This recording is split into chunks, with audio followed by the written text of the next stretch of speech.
नमस्कार, मैं हूँ नेहा पांडे और मीरा सिन्हा जी द्वारा रचित ये कहानी मैं मनसा हूँ लेकर आई हूँ आप सभी के लिए। हरिद्वार के गंगा के दाएं तट पर शिवालिक पर्वत की एक श्रेणी पर मेरा मंदिर स्थित है। मेरे मंदिर तक जाने के लिए दो मार्ग हैं। एक कच्चा है पैदल जाने वालों के लिए और एक पक्का है किसी वाहन से आने जाने वालों के लिए। वैसे तो मंदिर पहाड़ी पर है पर चढ़ाई बहुत कम है। कमजोर बच्चे बूढ़े सभी से आसानी से पार करके मंदिर में आकर मेरा दर्शन करते हैं। जाने लोग कितनी मनोकामना लेकर मेरे मंदिर में आते हैं, उन्हें पूरा करने के लिए पूर्ण भक्ति से प्रार्थना करते हैं और मैं उन्हें पूरा करती हूँ। बहुत से लोग किसी बिना कामना के भी आते हैं, पर यहाँ आकर मेरी सत्यता को परखने के लिए कोई मनोकामना सोच लेते हैं और उनके हृदय में विश्वास जगाने के लिए मुझे उन्हें भी पूरा करना पड़ता है। मैं हजारों वर्षों से इस प्रस्तर प्रतिमा में स्थित हूँ। अनगिनत लोगों की मनोकामनाएं पूरी कर चुकी हूँ। पर किसी को क्या मालूम कि जब मैं जीवित थी तब भी मुझे अन्य लोगों की मनोकामना पूरी करने के लिए ही अपने जीवन का बलिदान करना पड़ा। शतरुद्र संहिता और महाभारत के आदि पर्व में जो मेरी कथा वर्णित है वह मेरे देवी स्वरूप को प्रकट करती है। लेकिन इस देवी स्वरूप को प्राप्त करने के लिए मैं किन किन मानसिक यंत्रणाओं से गुजरी हूँ, यह आप मुझसे सुनिए। राजा परीक्षित को तक्षक नाग ने डस लिया। पिता की मृत्यु से क्रुद्ध पुत्र जन्मेजय ने सर्प यज्ञ ही प्रारंभ कर दिया, संसार से सांपों को समूल नष्ट करने के लिए। मैं नागराज वासुकी की बहन थी। मेरे भाई वासुकी अपनी जाति की इस विनाश लीला से अत्यधिक व्यथित थे, पर इसे रोकने का कोई उपाय नहीं सूझ रहा था। ऐसा लग रहा था कि अब पृथ्वी पर सर्पों का होना केवल एक इतिहास की वस्तु हो जाएगी। व्याकुल जन मेरे भाई प्रत्येक से इस संकट के निवारण का उपाय पूछते। देवता लोग भी इस विनाश लीला से बहुत चिंतित थे। उन्होंने जाकर ब्रह्मा जी से इस विनाश को रोकने का उपाय पूछा। तब ब्रह्मा जी ने उपाय बताया कि जरत्कारु नाम के ऋषि हैं और उन्हीं का पुत्र सर्पों को इस विनाश के मुख से बचाएगा, और इसके लिए यह आवश्यक है कि नागराज अपनी बहन का विवाह जरत्कारु ऋषि से कर दे। सर्पिणी का पुत्र होने के नाते ही उसे अपने मातृ कुल को बचाने की चिंता होगी। जरत्कारु ऋषि का क्या नाम था नहीं मालूम, पर लोग कहते हैं कि पहले वह बहुत स्वस्थ थे, लेकिन उन्होंने अपना शरीर तपस्या द्वारा क्षीण कर लिया और जरत्कारु जिसकी काया जल गई हो कहलाने लगे। यहाँ तक कि यही उनका वास्तविक नाम हो गया। जरत्कारु ऋषि ब्रह्मचारी थे और इतने कठोर नियमों का पालन करते जिन्हें साधारण व्यक्ति पालन कर ही नहीं सकता था। उनका विवाह करना एक असंभव कल्पना सा ही लगता। मेरे भाई यह सब जानते थे, लेकिन जाति की रक्षा के लिए बहन के भविष्य को अंधकारमय जानते हुए भी उन्हें हृदय पर पत्थर रखना था। मैं तो बालिका थी। मैं क्या जानती थी कि नियति मेरे साथ षड्यंत्र रच चुकी है। हाँ, यह अवश्य मैंने गौर किया कि मेरा लालन पालन कुछ भिन्न प्रकार से किया जा रहा है। हमेशा कुल की रक्षा और गौरव का पाठ पढ़ाया जाता। कभी कभी मुझे आश्चर्य होता, लेकिन अपने मन को मैं यह कहकर समझा लेती कि मैं राजा की बहन हूँ। इसी कारण इसकी शिक्षा मुझे अन्य सर्प कन्याओं से अधिक तो मिलनी ही चाहिए। मेरे द्वारा शायद संपूर्ण सर्प ज्ञाति की मनोकामना पूरी होनी थी, इसीलिए सब लोग मुझे मनसा कहकर बुलाते। धीरे धीरे मेरी युवावस्था आ गई और युवावस्था में हर व्यक्ति प्रणयकामी हो जाता है। फिर मैं तो सर्प जाति की थी, जो काम कला प्रवीण माने जाते हैं। सुदर्शन सर्प युवकों को देखकर मेरे मन में न जाने क्या क्या होने लगता। मैं अपने भावी जीवन की मधुर कल्पनाओं में खो जाती। तभी मेरे कानों में न जाने किसके द्वारा यह बात पड़ी कि मुझे सर्प जाति की रक्षा के लिए जरत्कारु ऋषि की पत्नी बनना पड़ेगा। क्या वह पिचके गालों और धसी आंखों वाला वह ब्रह्मचारी वृद्ध मेरा पति बनेगा? नहीं, ऐसा नहीं हो सकता। मैं अपने शोषण के प्रति विद्रोह करूंगी। मैं चीत्कार कर उठी। लेकिन जन्मेजय का नाग यज्ञ, न जाने कितने सर्प प्रतिदिन काल कवलित हो रहे हैं उसमें। मैं भी, मेरा भाई, मेरा सुदर्शन पति, सभी तो उस यज्ञ की भेंट चढ़ जाएंगे। कोई तो नहीं रोक पा रहा है उस यज्ञ को। मेरा और जरत्कारु ऋषि का पुत्र ही उस यज्ञ की समाप्ति करवाकर हमारी जाति की रक्षा करेगा। मनसा, तू भूल जा अपनी युवावस्था की उमंगों को। जाति की रक्षा के लिए तुझे अपने व्यक्तिगत स्वार्थों से ऊपर उठना होगा। मगर मैं ही क्यों? मन ने फिर विद्रोह किया। अन्य सर्प कन्याएं भी तो हैं, पर मैं राजा की बहन हूँ और राजा का उत्तरदायित्व होता है कि वह अपनी प्रजा की रक्षा के लिए अपनी बलि दे, न कि बलि मांगे। सुख भी तो उसने अन्य सर्प कन्याओं से अधिक भोगा है, फिर दुख सहने में पलायन क्यों?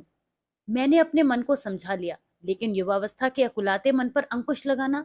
मन पर तो अंकुश लग गया, पर उसका प्रभाव शरीर पर पड़ने लगा। यौवन के भार से गदराए अंग जीवन के इस कटु सत्य से सूखने लगे। कुछ ही दिनों में यह हाल हो गया कि मैं भी जीर्ण शीर्ण कलेवर की स्वामिनी हो गई। यहाँ तक कि लोग मुझे भी जरत्कारू कहकर पुकारने लगे।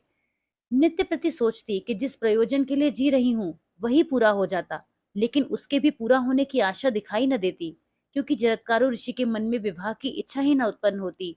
और किसके अंदर इतना साहस था कि उसके सामने विवाह का प्रस्ताव रख सके। लगता एक भविष्यवाणी के सच होने की आशा लगाए मुझे अंतहीन प्रतीक्षा करनी होगी। देखती मेरे साथ की सभी सहेलियां अपनी गृहस्थी में आनंद से मगन है। जिन सर्प युवकों ने कभी मेरी ओर अनुराग की दृष्टि फेंकी थी, अब मेरी ओर नजर उठाकर भी न देखते। मैं बड़ा तिरस्कृत अनुभव करती। लेकिन भविष्यवाणी को सच होना ही था। तभी तो अचानक अपने जीवन में घटित एक घटना ने जरत्कारू ऋषि को विवाह करने को प्रेरित किया। एक बार वे मार्ग में कहीं जा रहे थे, तो उन्होंने देखा कि कुछ पितर नीचे की ओर मुंह किए हुए एक गड्ढे में लटके हैं। उनका एकमात्र सहारा एक खस का तिनका था। उस खस को भी एक चूहा कुतर रहा था। वे सब पितृगण भूख प्यास से व्याकुल थे। दयालु जरत्कारू ने उनसे इस अवस्था का कारण पूछा और अपनी तपस्या का पुण्य प्रताप देकर उन्हें इस संकट से निकालना चाहा। पितरों ने जो बतलाया वह जरत्कारू ऋषि को विचलित कर देने के लिए काफी था। उन्होंने बताया कि वे जरत्कारू के ही पितर हैं। उनके वंश में अब जरत्कारू के अलावा कोई नहीं बचा है। खस का तिनका उन्हीं का प्रतीक है और उसे भी महाकाल चूहा धीरे धीरे काट रहा है। उनकी मृत्यु के बाद वे सब गड्ढे में गिर जाएंगे, क्योंकि जरत्कारू ऋषि के विवाह न करने के कारण उस जड़ की शाखाएं इधर उधर नहीं फैली हैं। अपने को ही अपने पितरों की दुर्दशा का कारण जानकर जरत्कारू ऋषि ने तुरंत विवाह का निर्णय लिया। पर विवाह कर लेना क्या इतना सहज कार्य है? ऋषि चिंतित हो गए। क्या मुझे गृहस्थी बसानी पड़ेगी? गृहस्थी के अनेक उत्तरदायित्वों को निभाना होगा। केवल एक पुत्र के कारण जिंदगी भर किसी स्त्री से बंधकर रहना होगा। अभी तक मैं अपनी इच्छा का स्वामी था, अब उसमें कोई हस्तक्षेप करेगा? आदि प्रश्न ऋषि को व्याकुल करने लगे। नहीं, ऐसा नहीं हो सकता। मैं गृहस्थ धर्म का निर्वाह कदापि नहीं कर सकता। फिर क्या करूं? कोई कन्या क्या मुझे ऐसी नहीं मिल सकती जिसका भरण पोषण उसके घर वाले ही करे? मुझसे केवल उसका संबंध पितरों की मनोकामना पूरी करने के लिए हो, और जो मेरी इच्छा के विरुद्ध कार्य करे और मैं उसे छोड़ने के लिए स्वतंत्र रहूं, यही ठीक रहेगा। भिक्षा में ऐसी ही कन्या की याचना करूंगा। ऋषि ने अपने प्रश्नों का समाधान खोज लिया। उन्होंने घर घर जाकर भिक्षा में कन्या की याचना अपनी शर्तों सहित करनी प्रारंभ की। लेकिन कौन देता वृद्ध ब्राह्मण को इन शर्तों सहित अपनी कन्या? फलस्वरूप उनकी याचना व्यर्थ जाती। मेरे भाई को भी लोगों द्वारा इस बात का पता चला। सबने मेरे भाई से कहा कि जैसे ही वे आपके द्वार पर आकर कन्या की याचना करें, आप अपनी बहन को तुरंत भिक्षा के रूप में सब शर्तों के अनुमोदन सहित ऋषि को दे दीजिएगा। मैं सब सुनती और व्यथित होती। मेरा विवाह भी कैसा विवाह होगा? न तो मेरे द्वार पर शहनाइयां बजेंगी, न ही मेरी कोई ससुराल होगी। पति के प्रत्येक क्षण त्याग करने की आशंका रहेगी। कहाँ तो मैं सर्प कुल में उत्पन्न होने के कारण बहुत क्रोधी स्वभाव की थी, और कहाँ मेरे भाग्य ने मेरे जन्मजात गुणों को मेरे अंदर से समूल नष्ट कर दिया। मैं भगवान से प्रार्थना करती कि चाहे मुझे कैसा भी पति मिले, पर पति परित्यक्ता का कलंक न लगने पाए। सब जगह से निराश होकर ऋषि हमारे द्वार पर आए, शायद यह सोचकर कि यहाँ भी प्रयत्न करके देख लूं। वैसे संभवतः निराशा ही हाथ लगेगी। पर यहाँ तो भाई अभिनंदन को तैयार थे। उन्होंने तुरंत ही उनकी सारी शर्तें मान ली और मैं उनकी पत्नी बन गई। मैं प्राणपण से उनकी सेवा में लगी रहती और डरती भी रहती कि कहीं कोई त्रुटि न रह जाए जिससे वे संतुष्ट होकर चले जाएं। लेकिन एक तपस्वी को मैं कहाँ तक बांध कर रख सकती थी? आखिरकार एक दिन वे मुझसे रुष्ट हो ही गए। एक दिन जब वे मेरी गोद में सिर रखकर सो रहे थे कि सूर्यास्त का समय हो गया। मैं समझ न पाई कि उन्हें उठाऊं कि ना उठाऊं। वे बहुत कष्ट उठाकर भी प्रत्येक नियम का पालन करते थे। उनके संध्या का समय हो गया था। यदि मैं उन्हें नहीं उठाती तो उनकी तपस्या भंग हो जाती और जगाने पर उनके रुष्ट होने की आशंका थी। हे ईश्वर, मुझे उठाना ही होगा। भले ही वे रुष्ट हो जाएं, पर उनका धर्म भंग हो यह मैं नहीं सहन कर सकती। और मैंने उन्हें जगा दिया। वे रुष्ट हो गए और बोले, तूने मेरा अपमान किया है। मेरा विश्वास है कि मेरे सोते हुए सूर्यास्त हो ही नहीं सकता। अब मैं यहाँ से चला जाऊंगा। मैंने लाख मिन्नतें की, उन्हें समझाने का प्रयत्न किया कि मैंने अपमान करने के लिए ऐसा न किया था, पर उन्होंने एक न सुनी। बोले, मैं तुमसे बंधकर रहने के लिए विवश नहीं हूँ। मैं तुम्हारे भाई को पहले ही ये बता चुका हूँ। मैं दुख से व्याकुल हो गई। अपनी कहने को मेरी कोई गृहस्थी न थी।